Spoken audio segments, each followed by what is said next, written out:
What's up, Smitley here, Smitley.com, bringing a training log video with commentary. This is week 1 of my meet prep for the APF Summer Bash, which is up by Chicago. I'm going to be doing a bench-only meet multiply, and the plan is to compete at 132 pounds.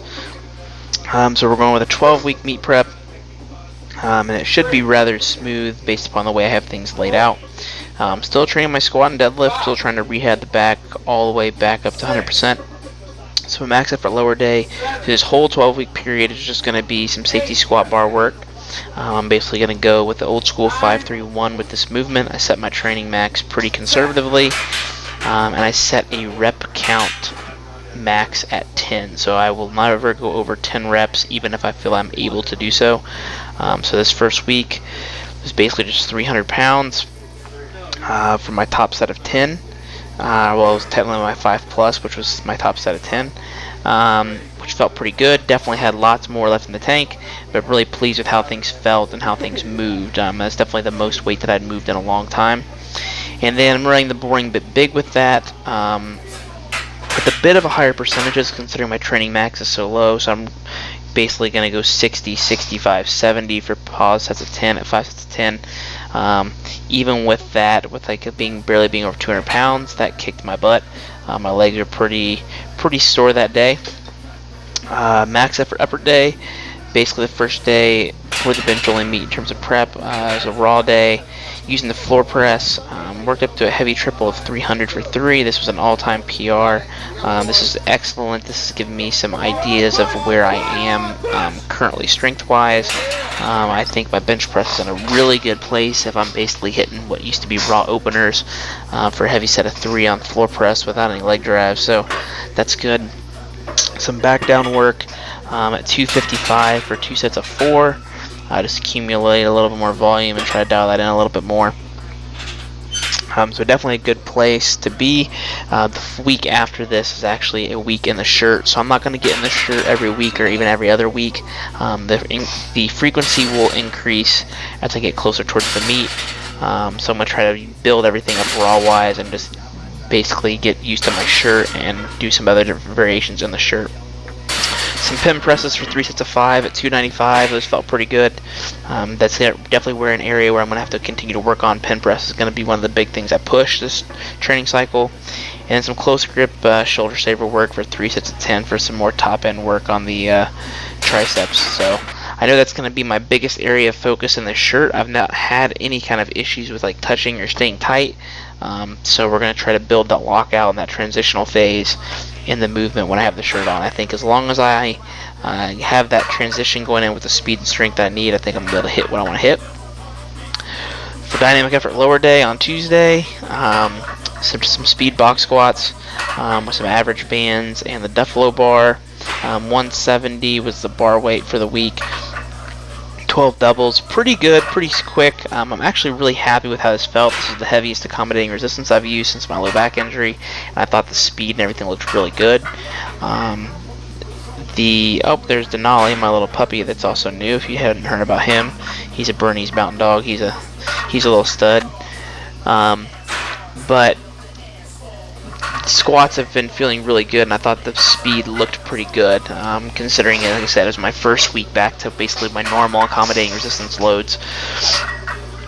Even though my training weights are down on my speed work, not by a whole lot. I think I'm running right now off of a 430 training max for my speed work. That's pretty conservative. Before I was injured, I think I was running off around 475 or 480. So I basically knocked it down by. I think initially I knocked it down by 15% whenever I actually got back to doing my speed waves, and I basically just, I started. I think I started at like 400 pounds was pretty much my starting training max, and each speed cycle I've added 10 pounds to that training max. So this is my third go around, so I'm at like 430 for my training max. And again, we should expect that the weights move pretty quick so long as the strength is still there. It's more of a safety mechanism to build me up as the training cycle goes. So as I get closer to meet prep, at the end of meet prep, I should be working closer towards actual training loads, but I'll knock the volume down as the meet gets closer. Speed pulls, just 10 singles, 275, 5 chains. I thought this looked pretty good. The hook grip felt good, pulling the slack out nicely. There's a couple that I'd like to see my positioning be a little bit improved. My hips dip a little too low, or my shoulders aren't back enough. But given everything that I've had gone through, I think this is a good sight as well for my deadlift. I'm actually able to run off of a 500-pound training max, at least for my speed work. That's not been a problem. I'm really just trying to limit the loads, and the speed work percentages are so light that are so low, I'm sorry, that the weight's not really anything heavy. But the next week video will discuss how I'm going to train my deadlift, at least during this time. So that's all I filmed on that day, because the rest were just accessory work and nothing really too terribly exciting. Some stuff on dynamic for upper. There's a little bit of changes here. Running with the Buffalo bar for my speed bench for 6 weeks. So we're going to do 3 weeks of bands, 3 weeks of chains, and then we're going to go to the competition bar again, 3 weeks of bands, 3 weeks of chains, and we'll be done. This is not the Buffalo bar. I know people like that bar, but I am not a fan of it for benching. It bothers my wrists. I think it's just the camber is too big. For me personally, I like the older school Buffalo bar where the camber is a little less drastic. The bar feels actually a little bit fatter, believe it or not, so it just feels better on my wrists. I'm basically using it to make a little bit of a greater time and attention, since the movement's a little bit longer. Thought my speed looked pretty good for this day for 10 triples. We'll continue to see how things go.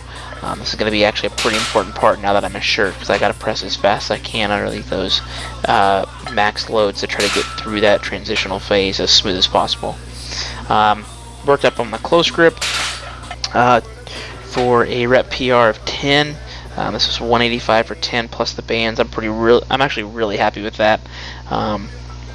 It'd be nice if I had a spot and some lift-offs, but just the way the training stuff has to go, I can't really make that happen during the week that often, so I just don't even count on it. I think it kind of limits me a little bit, but at least we see we're making progress there. And instead of doing the higher rep sets on my meet prep, this week is just 2 sets of max reps at 10% of whatever I hit with the close grip.